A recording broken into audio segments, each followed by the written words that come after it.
بسم اللہ الرحمن الرحیم۔ السلام علیکم۔ امید ہے کہ آپ سب خیریت سے ہوں گے۔ جب حضرت صلی اللہ علیہ وسلم نے مدینہ کی طرف ہجرت کی اور مسجد بنائی تو مسجد کے پاس کھجور کا ایک خشک پرانا درخت تھا۔ جب آپ صلی اللہ علیہ وسلم خطبہ دیتے تھے تو اس درخت سے ٹیک لگا لیتے۔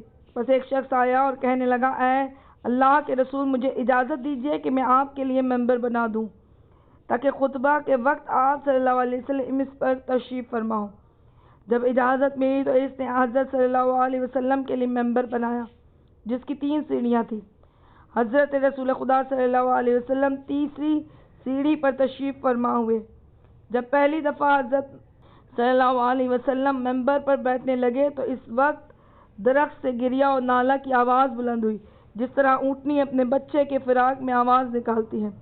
پس حضرت صلی اللہ علیہ وسلم ممبر سے اترے اور اس درخت کی اپنی بغل میں لے لیا تو وہ خاموش ہو گیا۔